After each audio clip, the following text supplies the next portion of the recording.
Buenos días con todos. Un gusto saludarlos en esta mañana. Mi nombre es Cristian Espinosa. Soy parte del equipo organizador de Unidos for EC, que es un esfuerzo conjunto de muchos actores, de muchos participantes, donde hemos decidido colaborar un poco, no solo en la construcción del ecosistema digital ecuatoriano, sino también para apoyar a una fundación que está haciendo un importantísimo trabajo en la ciudad de Guayaquil, enfrentando la emergencia sanitaria que vivimos en este momento, siendo Guayaquil una de las ciudades más golpeadas por esta emergencia. En esta mañana nos acompaña Carlos Ávila, a quien agradecemos su presencia y haber donado su tiempo para esta charla en esta mañana. Eh, Esperamos que la charla tan interesante que nos prepara, que es inseguridad de datos en los sistemas de diagnóstico por imágenes médicas, sea de su agrado y sea de utilidad para todos. Les recuerdo que en la sección del chat van a encontrar datos de cuentas bancarias de la Fundación Carla Morales, que es por la cual nosotros estamos realizando también este trabajo. El evento es totalmente gratuito, la donación es totalmente voluntaria, eh, pero siempre es bienvenida toda ayuda que puedan dar. Eh, Carlos Ávila es Chief Security Ambassador de 11 Paths para Ecuador. Yo solo le hago una pequeña presentación. Él se presentará de manera más adecuada, así que, Carlos, te concedo la pantalla para que puedas iniciar con tu charla, con tu ponencia. Ok, listo. Muchas gracias, Cristian. Está compartida la pantalla, ¿verdad? Sí, ya está la pantalla lista. Y se Ok, te escucha bien. perfecto. Muchísimas gracias. Bueno, buen día con todos los que están conectados. Para mí es un placer poder compartir un poco de lo que podamos aportar desde nuestro campo, ¿sí? Voy a conversar un poco de lo que hago y creo que mucha gente de que se dedica a tecnología, seguridad informática, toda la parte digital, pues, como mencionaba Cristian, hoy en día ha generado un ecosistema en varios países con el fin, con la misma finalidad, ¿no? De tratar de aportar un poco a esta situación que estamos viviendo desde los diferentes frentes que manejamos. Hoy he traído para compartir con ustedes una información que venimos investigando ya desde hace algún tiempo, quizás la escucharon recientemente o les hace un poco de sentido ahora, pero esto ya tiene mucho tiempo, ¿no? Y es cómo se están gestionando la seguridad de los datos en los sistemas médicos en general. Si bien esto está enfocado a algo muy puntual, que de hecho así no era el nombre tan técnico de la charla, eh, era algo como inseguridad en sistemas DICOM y PACS, que no hace mucho sentido, así que le pusimos de esta manera. Y vamos a ver de qué se trata, ¿no? Y qué impacto puede tener en su momento a cada uno de nosotros, porque tiene un impacto, podría tener un impacto en la vida física. Todo lo que se está generando hoy en día en el mundo digital, pues tendrá en su momento, creemos de manera muy certera, que va a tener un impacto en la vida física. Los invito, como mencionaba Cristian antes de iniciar la charla, a donar, ¿sí? Para esta causa, que eso es lo más importante y es por lo que estamos aquí. Hay mucha gente que necesita nuestra ayuda y para eso estamos, ¿no? Entonces, pues tienen los datos y los invito a que se sumen a esta causa que al fin y al cabo impacta finalmente con el tiempo en cada uno de nosotros, ¿no? Bien, voy a iniciar la charla con una historia. Tengo varias formas de contar la investigación que hemos hecho, pero es algo que yo viví, ¿sí? Como están viendo la imagen, yo era una persona tal cual como la que está ahí postrada en ese equipo cuando tenía 15 años. Luego, esto es real. Luego de eso tuve varios monitoreos a causa de un accidente muy puntual que tuve a esa edad y hasta el día de hoy hago de vez en cuando este tipo de cosas. Y como todo ese bichito que tenemos los que trabajamos en el mundo digital, en la parte de informática, computación, sistemas, el muy famoso hacking que conocen hoy en día, ese término, ¿no? Me levantó por ahí por el 2016, ¿sí? En un chequeo me levantó la inquietud de qué hay detrás de eso, ¿no? Esto que nos inquieta a muchos de nosotros, saber cómo funcionan las cosas, ver hasta dónde se puede llegar. De hecho, es algo por seguridad propia, ¿no? ¿Qué hacen con esos datos que te piden en un restaurante, en un bar, en un café, etcétera? Y a mí me llamó la atención saber cómo primero se procesaban esa data que recolectan a través de estos sistemas, ¿sí? Y bueno, a partir de ahí surgió esa inquietud y empecé a ahondar un poco sobre este tipo de plataformas. Obviamente es muy difícil tener el alcance a eso. Entendí muchas cosas que ya las tenía muy claras, de que por qué hacen un análisis con contraste, sin contraste, es terrible ese tipo de situaciones, es incómodo.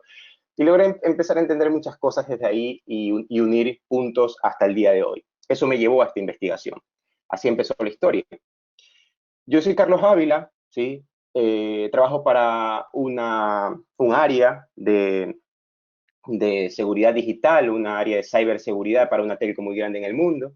Y bueno, un poco la charla de hoy es compartirles una de las tantas investigaciones a las que nos dedicamos a hacer y que se genera mucho conocimiento, herramientas gratuitas, herramientas propias, etcétera, ¿no? Eso es un poco a lo que me dedico en la parte de seguridad informática o de información.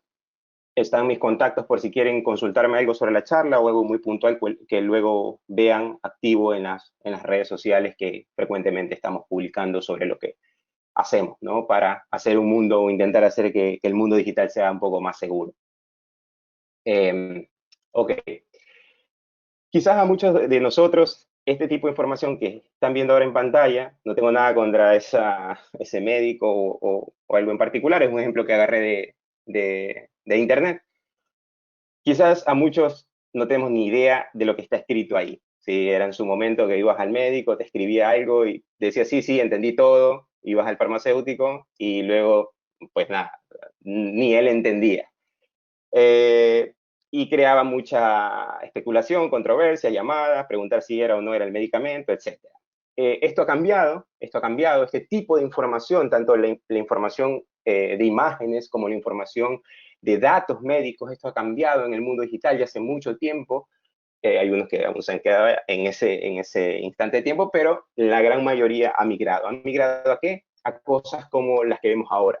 La integración de centros de datos, de tecnología, de equipos médicos, ¿sí? Que están estrechamente conectados dentro de una entidad, de una organización, una clínica, un hospital, de un centro radiológico, etcétera, ¿no? De una entidad de sanidad cualquiera que fuera. Hoy en día hay al menos una computadora, un dispositivo móvil, un equipo de IoT tomándote datos y que el doctor se los lleva a su dispositivo móvil o a algún servidor o algún equipo, etcétera. Todo esto está integrado y de ahí en más comienzan otros problemas. Si bien habían quizás problemas, ¿no? Antes se escribía a mano las recetas, etcétera, se perdía, no había disponibilidad de información, no había un histórico, etcétera.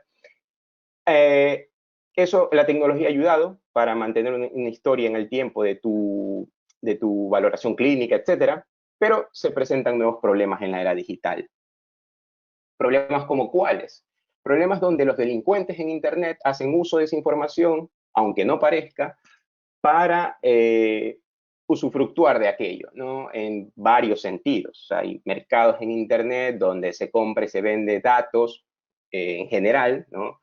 Y hoy en día más que todo datos médicos, ¿sí? Para no sé, hacer data mining o usar esa información de analítica para venderte mejores medicamentos, te lleguen correos electrónicos dirigidos sobre tal o cual medicina, etcétera, ¿no? Hay un montón de cosas detrás que se pueden que usan, ¿sí? Los delincuentes en Internet para sacar provecho de ello. Y más allá de eso, hay otro tipo de cosas, de ataques, de vulnerabilidades, etcétera, que se están presentando. Como ven, hay muchos ataques a dispositivos IoT, hay muchos ataques a esta infraestructura que se convirtió de ser algo de procesos manuales o llamémoslo así, a procesos digitales, donde están intrínsecamente conectados un aparato que mide el dispensador de una droga en puntual o un dispensador de de algún medicamento puntual dentro de una entidad sanitaria. Todo eso ha llevado a que los atacantes comiencen a usufructuar de aquello. Otro tipo de ataques, ya hablamos de lo de la venta, de la comercialización de datos en general, ahora hay otro tipo de cosas a las cuales nos estamos enfrentando, que es los muy famosos ransomware, ¿no? Ataques dirigidos de código malicioso contra este tipo de entidades. Como ven, esto es el día a día que pueden notar de noticias en Internet de ataques hacia este tipo de infraestructuras. Y tenemos más, ¿no? De lo que hemos hablado, 80 millones de registros médicos o de PI que le llaman, o de identificación personal, información de identificación personal, que son jugosos detalles para los atacantes, ¿no? Y también tenemos reportes de diferentes entes que miden cómo impacta en temas monetarios tanto la compra y venta de datos como también los ataques informáticos hacia este tipo de organizaciones.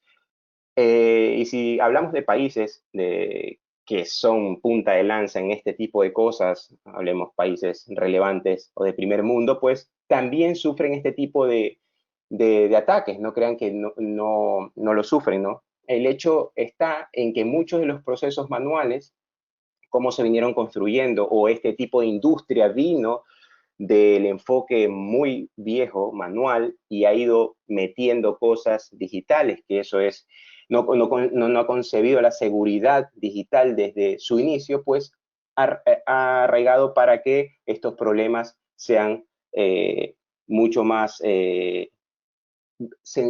por decirlo así, versátiles para los atacantes, ¿no? Y que puedan usufructuar de aquello.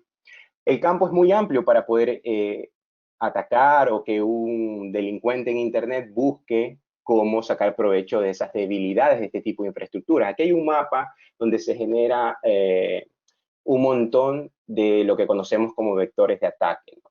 Entre los cuales hemos investigado lo que vamos a hablar o enfocar en esta charla hoy en día, que son los diagnósticos a nivel de imágenes, qué datos tienen por dentro, qué cosas puede saber de mí un atacante o alguien en Internet, cómo puede impactar en un negocio. Vamos a ver un caso puntual que lo conozco muy de cerca, que fue un ataque que sufrieron varias clínicas en Chile, por ejemplo, donde se liberó información sobre resultados de VIH de personas, ¿sí?, chilenas. Esto ha pasado no solo ahí, en varios países, y eso tiene un impacto sobre un negocio, la quiebra del mismo, porque está afectado por una política, por una normativa o algún cumplimiento que hace que tengan que haber pagado, ¿sí?, una multa extremadamente cara, ¿no? Con lo cual, pues muchos negocios podrían llegar hasta desaparecer o han desaparecido en ese sentido. Hay ataques a nivel de sistemas como de imágenes que mencionábamos, inventario dentro de equipos, equipos de IoT, equipos de DICOM y packs o de almacenamiento de información, sanitización, etcétera, ¿no? Hay sistemas de laboratorio donde se almacena información de resultados de exámenes médicos, que de hecho también hemos indagado sobre ese aspecto. Entonces, hay un espectro bastante amplio dentro de esta industria que los atacantes hoy en día están buscando.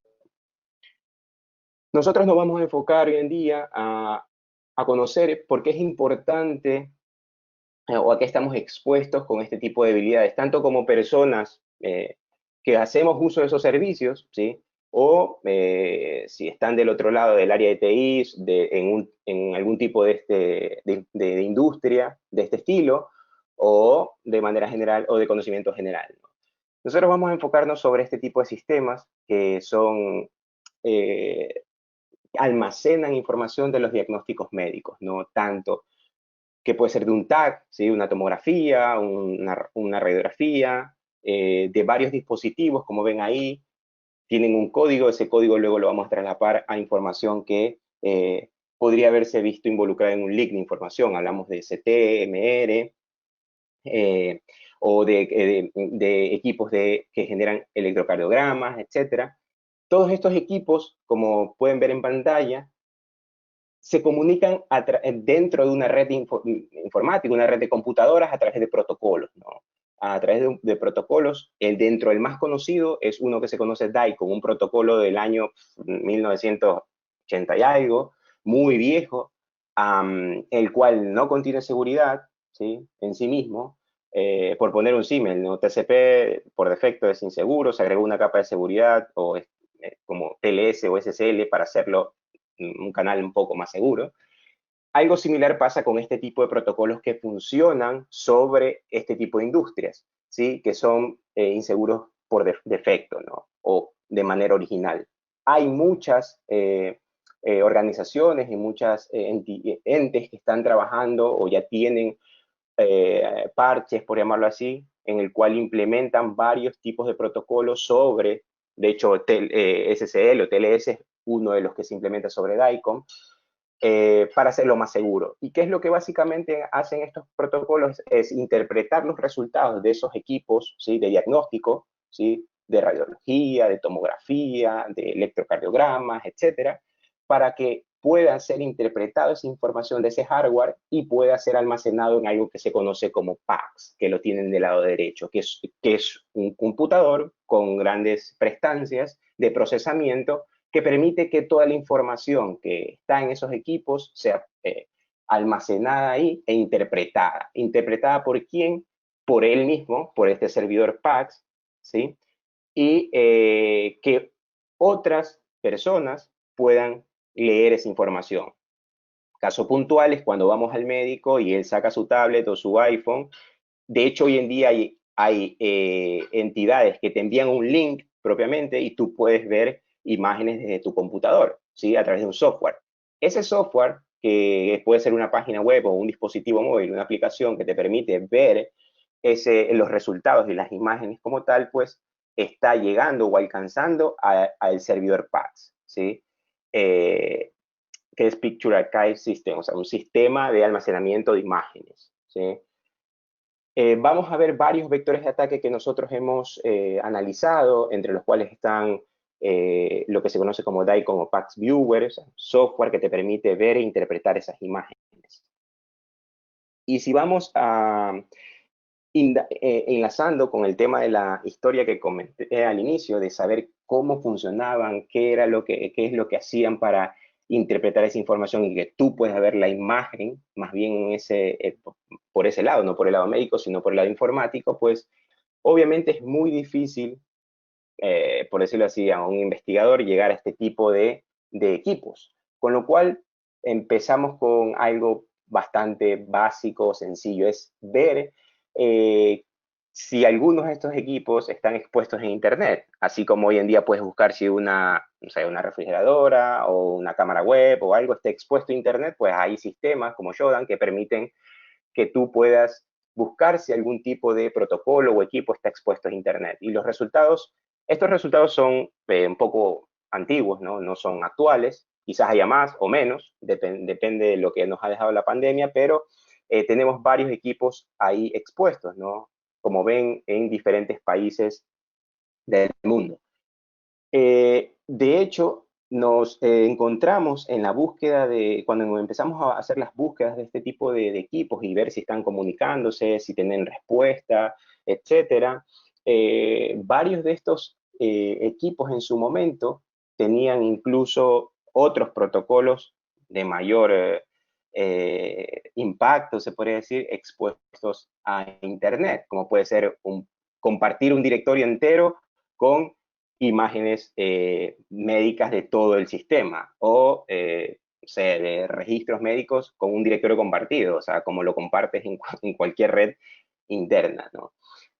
Y te puedes topar con sistemas como el que estamos viendo en pantalla, es uno de los fabricantes, o sea, hay un montón de sistemas que te permiten interpretar, ya sea al médico o al paciente, o al que quiera ver esa información, pues desde la comodidad de la palma de tu mano, o desde un centro médico, o desde el mismo dispositivo propio que genera las imágenes. Y como les mencionaba, por ejemplo, aquí si ustedes pueden ver varios directorios compartidos, de hecho hay uno, el McKesson, que es o el nombre de un fabricante, pues esos directorios pues estaban expuestos a Internet ¿sí? Y tenían data de personas con toda la información de imágenes médicas, registros, etcétera.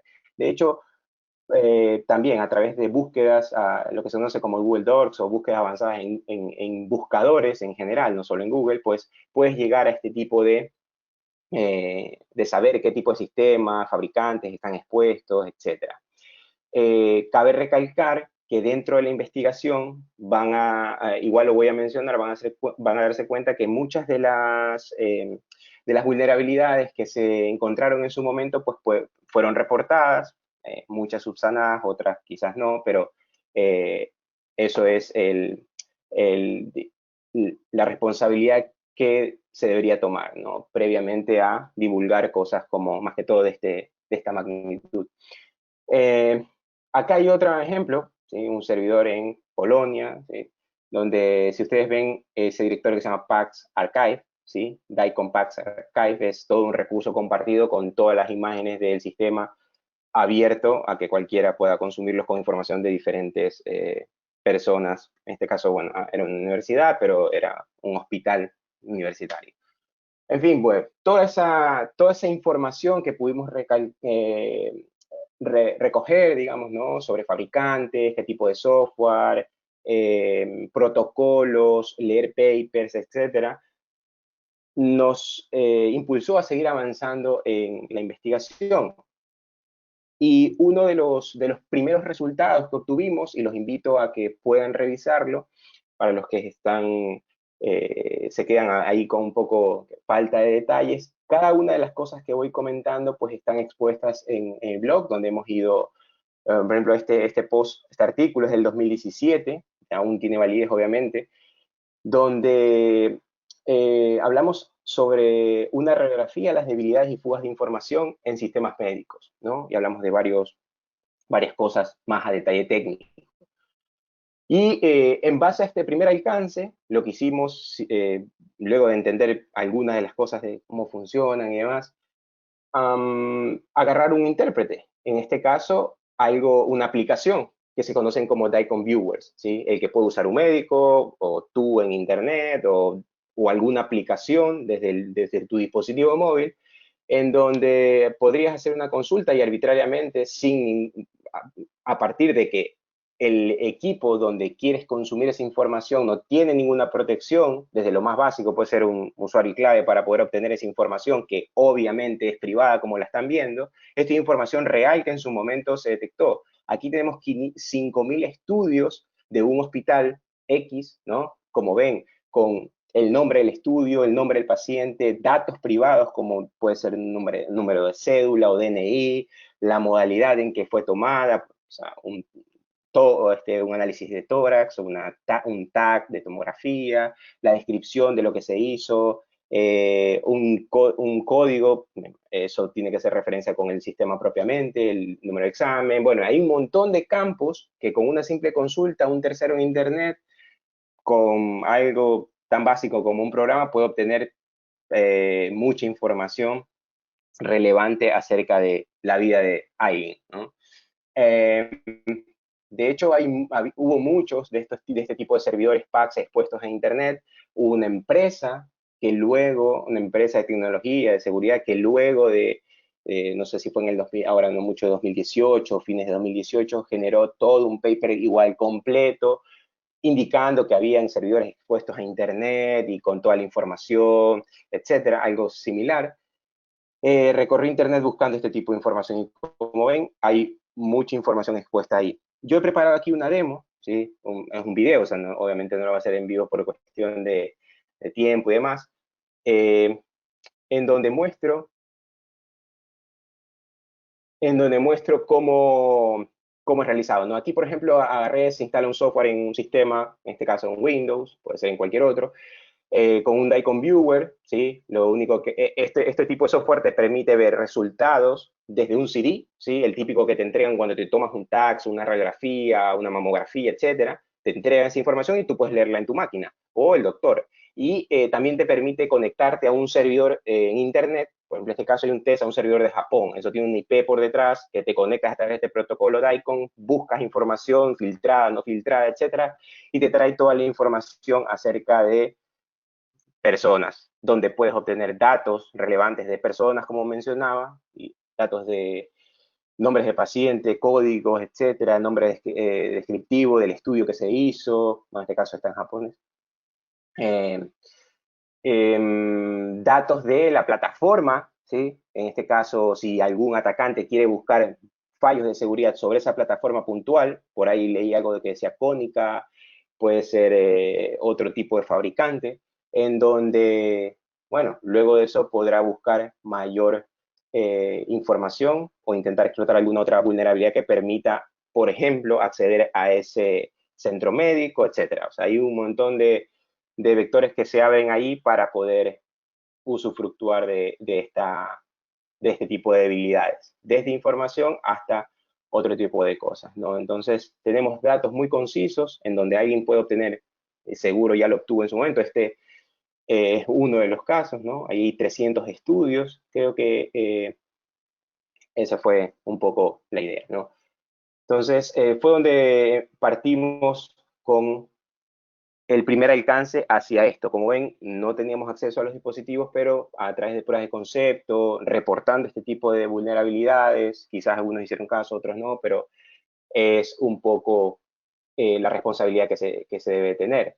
En este caso, acá hay otros ejemplos, ¿sí? Un test a un servidor en BO, imagino que es Bolivia, hay datos puntuales, Brasil, vemos 200 estudios,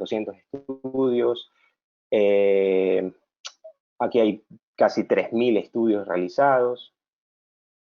En fin, puedes llegar a obtener datos desde la información que mencionaba, ¿sí? Hasta imágenes como las que pueden ver acá, ¿no? Dependiendo si ese tipo de software y los controles que tenga el servidor remoto te permite descargar o no información desde ese equipo.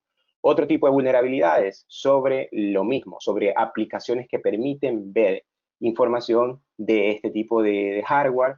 Había un fabricante que exponía su aplicación para venderla, ¿sí? Una demo, y tenía una vulnerabilidad que permitía inyectar código sobre esa aplicación. Obviamente fue reportada, para que vean, o sea, una prueba de que alguien, para que pruebe tu software y tiene una vulnerabilidad como que no da buena espina, ¿no? Bueno, toda esa información fue reportada, obviamente, y fue subsanada esa vulnerabilidad. ¿De dónde logramos entender mucho más cómo funciona por detrás un pack server y cosas que aún seguimos investigando? Hay un proyecto bastante interesante, de hecho, ¿por qué fue interesante? Lo cuento, por qué nos pareció mucho más interesante, lo cuento en un momento, que se llama PAX One. Eso todavía sigue ahí, en donde es un proyecto open source que lo puedes descargar, instalar, y con un Next, el típico, ¿no? Es un only one, un PAX only one, que puedes instalar tu propio software de servidor PAX, donde puedes, si tienes una clínica o un hospital, pues puedes ayudarte a esto para implementarlo. Encontramos varias vulnerabilidades sobre este software. Lo mismo, fueron reportadas, hay exploits disponibles de lo que se encontró. Y lo más interesante de este proyecto, a medida que lo fuimos instalando, probando, haciendo búsquedas en Internet, es que muchos de otros fabricantes, ¿sí? de software, esto es un proyecto open source, está expuesto a Internet, otro tipo de fabricantes, varios de ellos, los que ven en la imagen resaltada con negro, embebieron este mismo software, el core de este software, en sus plataformas, y lo hicieron comercial. El problema está en que tenían las mismas vulnerabilidades, estaban expuestos a Internet y tenían las mismas vulnerabilidades que tenía el proyecto open source. O sea, no se dieron ni un poco eh, el tiempo para poder analizar qué estaban metiendo en su producto personalizado, por decirlo así. Hemos encontrado otro tipo de vulnerabilidades, como decía, a través de otros vectores de ataque. Hay un Lab Collector, que es un analizador de examen de resultados de laboratorio. Bueno, todo esto almacena información similar a lo que mencionábamos en las imágenes médicas. Muestra está de cosas que hemos reportado, correos electrónicos como lo que vemos aquí. Algunos respondieron más rápido, otros menos rápido, otros pidiendo si estábamos interesados estamos reportando un fallo de seguridad y nos preguntaban si estamos interesados en comprar, pues no era el interés, sino que solucionen las vulnerabilidades que íbamos reportando. Otra de las cosas que dentro de este camino encontramos, y lo mencioné al inicio en ese círculo del espectro de equipos, sistemas y posibles vectores de ataque que tiene alguna entidad de sanidad, pues es lo que se conoce como registros médicos, ¿no? O EMR. Entonces, hay varios software open source bastante potentes y muy usados en Internet. Como pueden ver, hay uno que se llama OpenMR, en donde hay otro que se llama LibreMR, etcétera, que permiten tener todo un mapeo de tu sistema desde inventario, farmacia, registros de pacientes, etcétera, ¿no? Dentro de estos tipos de sistemas también encontramos varias vulnerabilidades, lo mismo, o sea, hay mucho camino que recorrer aún en esta industria. Cosas que pueden venir peor, pues sí. A partir de allí, ampliamos el espectro a cosas como aplicaciones móviles. ¿Aplicaciones móviles de qué? De igual manera, aplicaciones móviles que te permiten ver a ti como usuario resultados de una radiografía o al médico, este tipo de información desde la palma de tu mano, como mencionaba. Entonces, en el blog se genera un artículo que le llamamos Inseguridad en aplicaciones PACS y DICOM, ¿no? Así como tienes una aplicación bancaria para realizar tus transacciones y gente ha medido su seguridad, pues nos interesamos en ver si habían aplicaciones móviles que te permitían ver los resultados desde tu móvil, ¿no? Como médico, como enfermero o como usuario. Y analizamos casi como 50 aplicaciones de este estilo, en las cuales solo voy a dar pistas de varias cosas interesantes que se encontraron, como por ejemplo malas prácticas de desarrollo sobre estas aplicaciones que permitían o invadir la privacidad de alguien o alguna vulnerabilidad puntual técnica que permitía hacer algo sobre el dispositivo a partir de esta aplicación. Una de las cosas, por ejemplo, es quemar o hardcodear tu código para acceder a la aplicación, ¿sí? Otra de las cosas es usar, en este caso, o encodificar base 64, que no es cifrar, tu password para entrar a un sistema, vulnerabilidades más puntuales técnicamente, como inyectar código sobre la aplicación y hacer algún tipo de phishing o algún tipo de inyección de malware sobre el dispositivo móvil. De esto hay más detalle en ese artículo que generamos sobre este tipo de aplicaciones. Nuevamente, hay mucho que recorrer ahí. Hay varias aplicaciones quizás que muchas personas están usando y tienen vulnerabilidades que un tercero podría aprovechar. Más vulnerabilidades, por ejemplo, quemar o hardcodear en tu dispositivo, en un TXT, un password para acceder a una de las aplicaciones de un fabricante bastante relevante en el cual nos sorprendió mucho. Entonces, digamos que, y en este caso en Android, ¿no? Como ven, estaba esa información ahí, con lo cual es una mala práctica, ya que si un malware ingresa en tu dispositivo móvil o algún tercero o algo por algún método alguien puede exfiltrar esa información, pues podría usufructuar de eso. Otras cosas más técnicas como quemar información sobre servicios de Amazon o en la nube, para donde acceden a este tipo de imágenes desde tu dispositivo móvil, desensamblar o de compilar, perdón, esa información y que alguien pueda ver credenciales para que acceda a su infraestructura de sanidad. O sea, un hospital genera una aplicación, quema cosas, los hardcodea, y esa información te permite, es una puerta de acceso a tu infraestructura tecnológica, es otro vector de ataque, ¿no? Cosas de la privacidad como tal es que, por ejemplo, bases de datos, ¿sí? Que se almacenan en el propio dispositivo, ¿sí? En donde tienes información sobre toda tu historia, todo tu historial médico, ¿no? y alguien puede obtener esa información por algún método y tener invasión a la privacidad, nombres de usuarios y claves, y como ven ahí todos los resultados de exámenes, etc.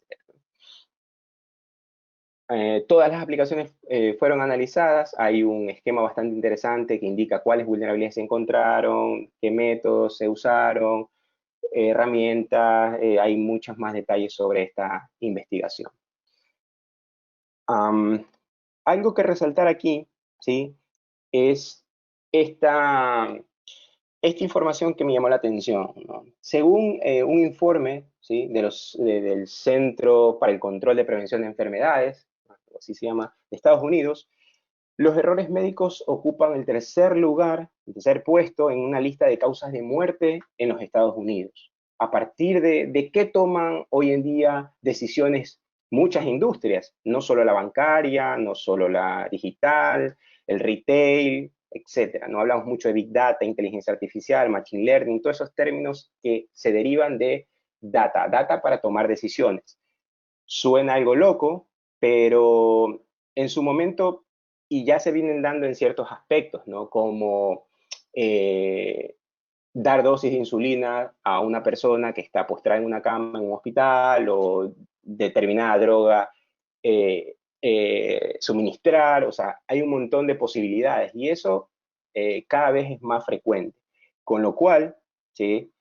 ¿De qué depende un buen diagnóstico o una buena suministración de algún fármaco? Pues de la tecnología, obviamente. Si no es del 100%, pero en su momento va a ir creciendo ese porcentaje de qué depende el diagnóstico. Y depende de esa data, depende de dispositivos médicos, de información almacenada en servidores, de equipos IoT, etcétera, o que el médico vea información en su dispositivo móvil o en una tablet para hacer alguna acción. Entonces nos ponemos a pensar cuán importante es que esta industria comience a ser mucho más segura, ¿sí? Significa que recursos deben ser apostados para que esta industria, tanto las que generan algún tipo de hardware o lo que desarrolla software para esta industria, pues haga un poco las cosas mejor y desde, bueno, nuestro lado intentar ayudar en ese sentido. Porque como ven, se toman decisiones a partir de ahí.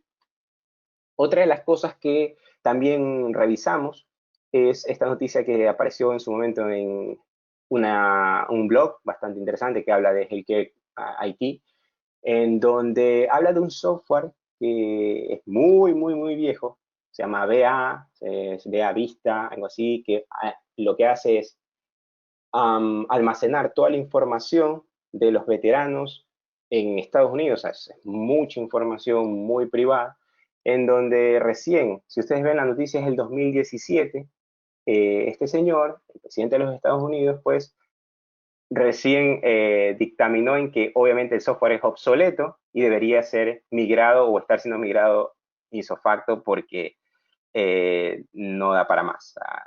Alguien ha reportado algo, dicho algo, etcétera, ¿no? Como ven, se comparte mucha información con diferentes agencias. De hecho, el software está disponible, una parte está disponible ahí, si lo quieren en su momento revisar o entrar a curiosidad. Entonces, está siendo migrado a un software mucho más seguro en principio y con nueva tecnología. Pero hablamos del 2017, o sea, ese software viene funcionando desde hace ya mucho tiempo, con lo cual hay una brecha bastante interesante para que los atacantes ya hayan hecho alguna actividad. Aquí un resumen un poco de las cosas que hemos evidenciado, quizás haya muchos más o menos, pero son las que mayor recurrencia han tenido en el análisis de ciertos vectores que hemos hecho. Como configuraciones incorrectas o por defecto, ¿sí? Que están dentro de las plataformas, credenciales débiles o por defecto, protocolos obsoletos, que eso se viene mejorando, y desarrollo seguro de aplicaciones o quizás construcción de hardware que tiene que mejorar. Caso puntual es hardware que se creó hace 10, 20 años, no tenía el mismo poder de procesamiento, de cómputo actual, pero siguen funcionando. A eso no le puedes embeber cosas de criptografía o que sean muy complicadas de computar. con lo cual lo hace inseguro de cierta manera. Ya para ir cerrando, aquí algo que le he mencionado al futuro o ahora, se habla mucho, como mencionaba, de términos como Machine Learning, Big Data, etcétera, y este término también es muy acogido hoy en día, lo que llamamos blockchain, ¿ok? Se está trabajando en varias aristas para mejorar el uso de estos registros médicos que dejamos en varios lugares, con lo cual han hecho pruebas, ¿no? Y aquí, más que un acierto o una aseveración, es una pregunta en este blog, y me pareció bastante interesante este artículo en donde pregunta si es que la cura para el e-health o los problemas de los registros médicos o información, data médica, está en el blockchain. Pues deja abierta la respuesta y deja expresada una solución a través de cadenas de bloques para hacer un poco más segura cómo viaja la información, cómo se procesa y demás. Algo en concreto que sí hay es guías de desarrollo, guías de implementación y de gestión patrocinadas por un ente que es regulador en los Estados Unidos, y cada país, al menos de los importantes, hablemos Canadá, Estados Unidos, Europa, intenta cumplir o intenta hacer cumplir este tipo de normativas, que es la IPA, tiene otro nombre en estos otros países, en donde brinda guías de cómo construir software un poco más seguro, controles, mejor gestión dentro de las infraestructuras sanitarias, etcétera, en donde pueden revisarlo en su momento, y si están dentro de esta industria, pues puede servirles para gestionar un poco mejor este tipo de información y de arquitecturas. Otra de las cosas es los datos que se almacenan a partir de otros dispositivos, ¿no? Cada vez vemos más movilidad, más dispositivos acoplados a nuestro día a día, a nuestro cuerpo, de hecho, en donde hay sensores que marcapasos, un montón de información que puede, desde estos sensores, por algún medio, extraer esa información y almacenarla en algún lugar en la famosa nube. Entonces, vemos algo de camino recorrido, pero al mismo tiempo muchas cosas inciertas, más que todo si lo aterrizamos a la idiosincrasia de nuestra región. Es muy importante desde ahora intentar tomar recaudos, preguntarse uno mismo de que si la información que estoy entregando en tal o cual lugar, de qué manera va a estar más o menos segura. Y vemos bastantes esfuerzos también en la región a nivel legislativo. Hemos estado hablando con Cristian y con otros colegas que se dedican a esta parte, pues que están empujando muy fuerte para que este tipo de cosas, los datos personales, intenten ser más seguros para así nosotros poder tener una mejor sanidad digital o estar más seguros sobre Internet y sobre este tipo de infraestructuras que manejamos día a día y cada día es más cotidiano. Esto es un poco lo que les quería compartir el día de hoy. Si quedan algunas consultas o detalles o algo que les interese, pues están mis contactos, y muchísimas gracias por haber compartido conmigo este momento. Si no se olviden, si pueden ayudar, pues estamos dispuestos a que nos escriban, a que nos ayuden para así ayudar a muchas personas. Desde nuestro lado, pues no me queda más que agradecer a la organización, y muchas gracias a los que estuvieron en el webinar. Muchísimas gracias, Carlos. El tema me resultó interesantísimo y es verdad, hay un trabajo importante que hacer en materia de protección de datos a nivel de Ecuador, bueno, a nivel regional. En realidad no existe una homologación de criterios en la región respecto de cómo tratar el tema de protección de datos personales. Hay muchas perspectivas. Sin embargo, en Ecuador el tema está un poco subsanado, toda vez que la Constitución ecuatoriana ya define la protección de datos personales como un derecho. Más allá de lo técnico, más allá de lo legal, es un tema cultural, es un tema que tiene que permear en las instituciones, en las empresas, en los usuarios, para saber qué derechos lo asisten, qué acciones lo asisten para proteger sus datos personales, y las instituciones cómo deben proceder a la hora de realmente efectuar procedimientos seguros de tratamiento de datos personales. En este momento abrimos el foro para preguntas. En caso de que exista alguna pregunta por parte de los asistentes, pueden realizarlas tanto por la sección del chat o por la sección de preguntas y respuestas. Mientras esperamos un momento para ver si se realiza alguna pregunta, yo también quisiera recordarles que este evento es un evento totalmente gratuito, pero que ustedes como asistentes pueden realizar donaciones a la Fundación de Carla Morales para que continúe haciendo su trabajo en la ciudad de Guayaquil, colaborando con la ciudad, con las personas que más los necesitan, con las instituciones que también prestan ayuda sanitaria como hospitales, organizaciones sociales, para continuar combatiendo la emergencia sanitaria que nos golpea en el país y que nos ha venido golpeando ya desde hace algunas semanas y no sabemos cuánto tiempo más puede durar, así que es importante que estas colaboraciones lleguen y se trasladen a aquellos que realmente están trabajando por ayudar a los demás. No tenemos ninguna pregunta. Carlos, te agradezco muchísimo el tiempo que nos has donado en esta causa. Nos has dado mucho conocimiento también para poder seguir construyendo el ecosistema digital ecuatoriano y que este sea seguro también para los ecuatorianos y para las empresas. Muchísimas gracias, Carlos, y muchas gracias a todos los asistentes. Listo, gracias a ustedes, gracias a todos y que tengan un buen día.